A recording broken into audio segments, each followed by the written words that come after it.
It's kind of wild how, you can find these big ideas in the most unexpected places. Yeah. Like, have you ever thought that, like, the way you try to improve your golf swing could actually be like a whole philosophical debate? Huh. Interesting. Today, we're going to take a deep dive into that. Okay. The surprising connection between how people teach golf and different philosophies. I'm intrigued.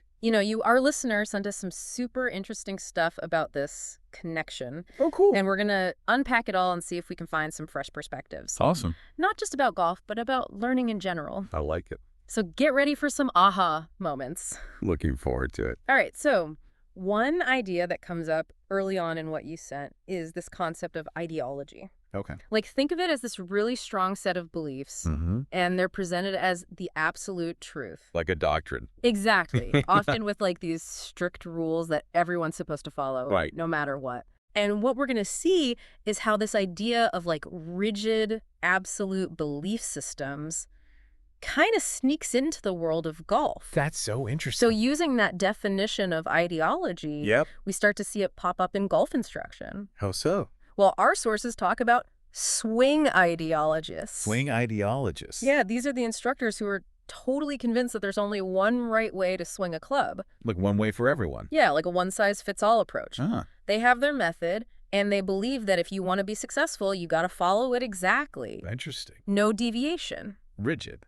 Very rigid. Makes sense. And then on the flip side, we have the training ideologists. Okay, what do they believe? Their whole thing is about meticulously planned training programs and drills. Okay.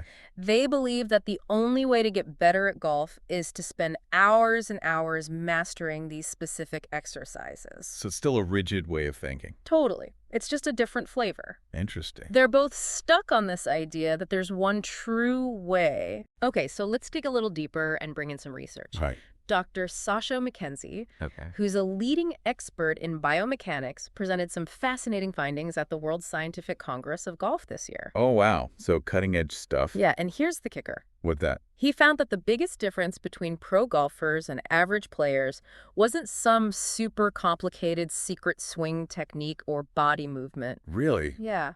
I would have thought it was something like that. It was actually something pretty simple. Oh, wow. What was it? Minimizing the variability in how the club face is angled compared to the direction of your swing path That impact. at the exact moment of impact. Okay. It's about how consistently you can deliver the club face square to the direction you're swinging. Interesting. Inconsistent club face angle leads to mishits and unpredictable ball flight. That makes sense. The more consistent you are, the more accurate your shots will be. Regardless of your swing style. Yeah, basically, Hmm. even seasoned coaches like Jim McLean were surprised by this finding. Wow. So it really challenges the idea that there's one perfect swing everyone should be striving for. Exactly, because what Dr. McKenzie's research shows is that it's not about finding a universal fix. Right. It's about understanding what works for each individual golfer. And blending different concepts to help them. Yeah, customizing solutions. Not forcing them into a predetermined swing pattern. Exactly. This really challenges those rigid one-size-fits-all approaches we talked about. I know, right? If the key is consistency at impact, Yeah. and you can get there with different swing styles, Right. then the idea of one true way doesn't really hold up. It becomes less convincing. It's about the outcome, not the method. I see. So you presented at an international golf congress in Torremolinos, I did? and your talk was called Fixing and Building by Using Arms and Body. Yeah, that's right. Can you tell us a bit more about that? Sure. Like, what was the thinking behind it? Well, there's this big debate in golf instruction, About? whether the swing is driven by the body or the arms, and whether it's better to focus on correcting flaws or building new movement patterns. Right. My main argument was that it's not either. Oh, interesting. It's both. Okay. The body and arms work together, Mm. and good coaching often involves addressing both bad habits and teaching new skills. So it's about taking a more holistic approach, Yeah. not getting stuck in one rigid viewpoint. Right. And speaking of integrated approaches, Yeah. the legendary golf coach John Jacobs, Yeah. he had this philosophy, use the club. I've heard that. What was the core idea behind that? Well, he emphasized feel and intuition. Over mechanics. Yeah, more than rigidly trying to hit specific positions. Interesting. He believed golfers should really focus on understanding how the club moves. Okay. not getting bogged down in trying to achieve perfect positions. So feeling the club rather than overthinking it? Exactly. He recognized that what works for a pro might not work for an amateur. Of course, different skill levels, different bodies. Your source gives a perfect example of this. Oh yeah, what's that? The late release Oh yeah. that a lot of pros use. Right. It's often taught as something amateurs should try to copy. To get more distance. Right. And better ball flight. But what did John Jacobs think about that? He saw that when amateurs tried to force that late release, Like consciously hold on to their wrist angles longer. yeah, they often hit worse shots. Because they don't have the same strength and speed as the pros, Exactly. they couldn't control that type of swing. Right. So instead of pushing that ideal on everyone, Yeah. he encouraged golfers to find a release that felt natural to them. One that worked for their body and skill level. So it seems like the main takeaway here is that there's no magic bullet in golf instruction. I agree. What works for one person might not work for another. Definitely. It's about understanding the individual player's needs and abilities. And physical characteristics. Absolutely. And that individualized approach is central to your coaching, isn't it? Yeah, it is. Your source mentions that your primary goal is to help players improve their ball contact. That's right. Why is that so important to you? Well, it's the most motivating thing for a student. How so?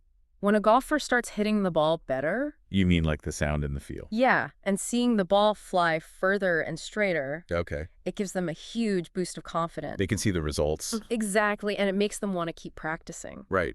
But on the other hand, no amount of encouragement can make up for consistently hitting bad shots. Makes sense. So I focus on improving the impact position. And that leads to more progress and confidence. Exactly. So how does that translate into your coaching methods? It's all about practical, individualized coaching. Okay.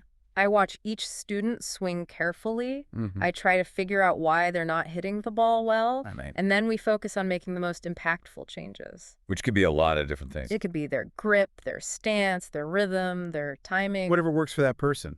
It reminds me of John Jacobs's 2+2 rule. Oh, yeah. Your source mentions that too. Can you explain that a little? Sure, it was his method for making corrections. Okay. 2 before the swing. Like grip and posture. Yeah. And 2 during the swing. So not overwhelming them with too much information, Exactly. just a few manageable changes, It's more effective that way, and they see results faster. which keeps them motivated. Exactly. It's definitely something I try to incorporate into my coaching. Keep it simple.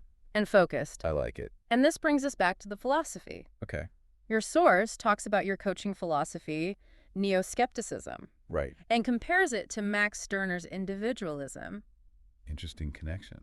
Building on some ideas we've explored before, my neo-skepticism here echoes Max Stirner's emphasis on individual uniqueness and the rejection of externally imposed authority. In golf, this translates to not blindly accepting any instruction as gospel truth. Can you elaborate on that? Yeah, so basically it's about questioning the dogma in golf instruction. Yeah, like those rigid, one-size-fits-all approaches. Okay. It's about being skeptical Of of anything that claims to be the only way. and focusing on customized solutions Exactly, tailored to each golfer's needs and abilities. and their goals. Of course. And you see this idea of ideologues outside of golf too, right? I do.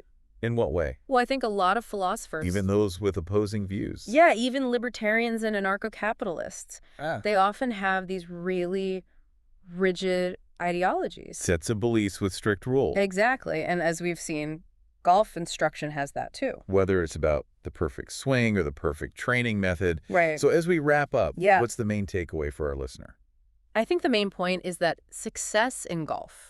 And probably in other areas of life. Yeah, probably in learning and personal growth too. Okay. It's not about blindly following rigid systems or ideologies. Like Dr. Mackenzie's research showed. Yeah, there's no single right way to get good results. And John Jacobs emphasized the importance of individual needs. Exactly. And my own neo-skepticism is all about questioning the dogma. And finding what works best for you. Yes. So for our listener, Yeah. think about how this applies to other parts of your life. Are there one true ways being presented in other areas? That might not actually be the best fit for you. Exactly. And that leads to our final thought. It's okay. Could the best way to master something Anything. be about understanding individual differences, And having the courage to question the established rules. even the ones everyone accepts as truth? Food for thought. Definitely.